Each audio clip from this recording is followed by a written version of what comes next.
जय गुरुदेव students. Next exercise के लिए देखिए, जो हमें थ्योरम पढ़नी है वो क्या है। The ratio of the areas of two similar triangles is equals to the square of the ratio of their corresponding sides. That means अगर हमारे पास दो ट्राइंगल्स हैं ए बी सी और डी ई एफ, अगर दोनों ट्राइंगल्स सिमिलर हैं तो उनके एरियाज़ की रेशियो हमेशा किसके बराबर होती है, ratio of the squares of their corresponding side. जो उनकी कॉरस्पॉन्डिंग साइड्स हैं उनके स्क्वायर्स की ratio, that means A B square by D B E square is equals to A C square by D F square is equals to B C square upon E F square. कब? जब triangle similar हो तब उनके areas की ratio इसके बराबर आती है। किसके बराबर? Square of the ratio of their corresponding sides. इस थ्योरम का प्रूफ नहीं करना आपने बेटा, सिर्फ थ्योरम पढ़नी है, क्योंकि ये थ्योरम जो है 6.4 एक्सरसाइज के लिए हमें चाहिए। एक्सरसाइज 6.4 में देखिए, क्वेश्चन नंबर सेकंड में बोलता है diagonals of the trapezium A B C D. A B C D trapezium का जो डायगोनल्स है वो आपस में कहाँ पे मीट करते हैं? ओ पॉइंट पे। ए बी और सी डी आपस में पैरेलल हैं। ए बी जो है वो 2 टाइम्स सी डी है, तो हमें रेशियो निकालनी है ए ओ डी, ए ओ बी और सी ओ डी की रेशियो निकालनी है। तो सबसे पहले ए ओ बी ट्राइंगल और सी ओ डी ट्राइंगल में एंगल 1 एंगल 2 के बराबर, ऑल्टरनेट इंटीरियर एंगल्स 3 4 के बराबर ऑल्टरनेट इंटीरियर एंगल्स। अंडरस्टूड है, ये दोनों ट्राइंगल सिमिलर होगी बाय ए ए एस, है ना, ए ए क्रॉलरी रूल से सिमिलर होगी। अगर ट्राइंगल सिमिलर है तो उनकी एरियाज़ की रेशियो जो है square of the ratio of the corresponding sides होगी। दैट मीन्स मैं लिख सकता हूँ a o b upon c o d is equals to A B square upon c d square. Given में देखिए ए बी जो है वो 2 टाइम्स सी डी है, that means 2 times c d का स्क्वायर। ओपन करूँगा तो बनेगा 4 c d square upon c d square, cut गया आपस में, क्या बचा 4/1। 4/1 को हम कैसे लिख सकते हैं? That is 4:1। क्वेश्चन नंबर 4 में देखिए, 4 में है, कहता अगर दो सिमिलर ट्राइंगल्स के एरियाज जो है वो अगर इक्वल है तो दोनों ट्राइंगल्स भी कॉन्ग्रुएंट होती हैं। दैट मीन्स अगर दो सिमिलर ट्राइंगल्स के एरियाज इक्वल हैं, दैट मीन्स गिवन है हमारे पास ट्राइंगल ए बी सी और डी ई एफ सिमिलर भी है और उनके एरियाज इक्वल भी हैं, हमें प्रूव करना कि वो कॉन्ग्रुएंट है। सबसे पहले अगर ट्राइंगल सिमिलर है तो उनके एरियाज़ की जो रेशियो होती है वो किसके बराबर होती है? Square of the ratio of their corresponding sides. तो ये दोनों एरियाज अगर बराबर हैं तो ये कट के आपस में 1 बचेगा।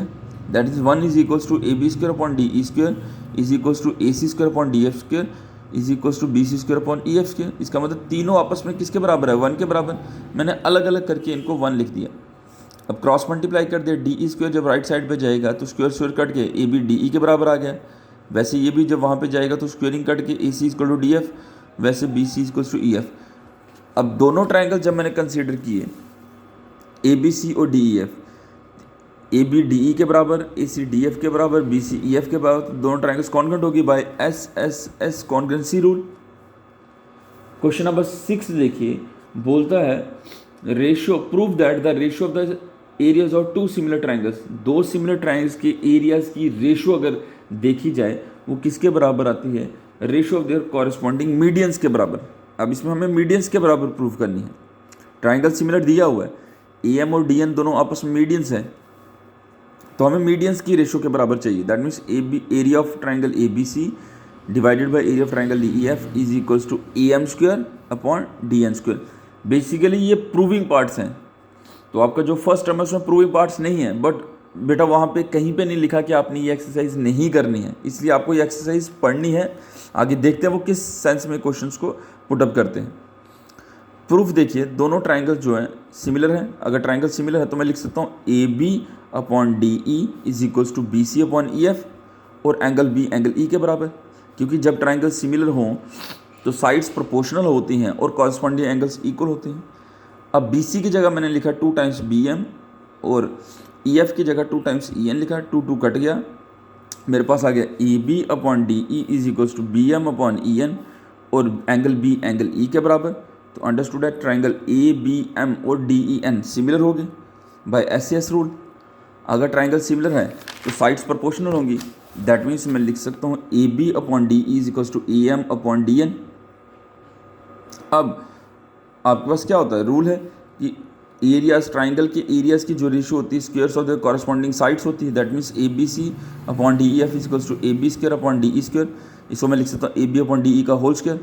ए बी अपॉन डी हमने अभी प्रूव किया a M upon D n के बराबर है, वैल्यू सब्स्टिट्यूट की तो आगे हमारे पास last question most important 7th में क्वेश्चन में बोलता है हमें प्रूव करना है कि जो इक्विलेटरल ट्राइंगल हम स्क्वायर के साइड में बनाते हैं उसका एरिया हमेशा हाफ होता है उस इक्विलेटरल ट्राइंगल के जो डायगोनल पे बनता है।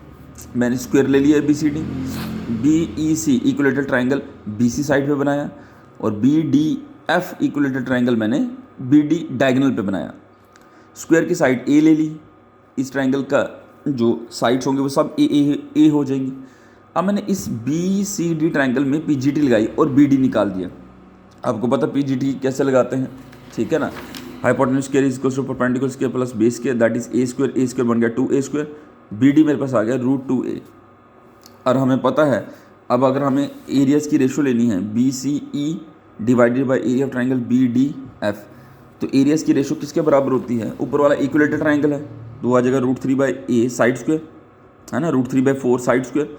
नीचे भी इक्विलेटरल ट्राइंगल है वो भी √3/4 साइड है, बट नीचे वाले ट्राइंगल में बी डी एफ में जो हमने साइड निकाली है बी डी वो किसके बराबर है √2a का स्क्वायर। स्क्वेयरिंग ओपन की मेरे पास आ गया 1/2। अब बी डी एफ मैंने राइट साइड शिफ्ट कर दिया तो बन गया area of triangle B C E is equals to half of area of triangle B D F. इनको ध्यान से देखिए, जहाँ से कोई डाउट है तो पूछिए बच्चा।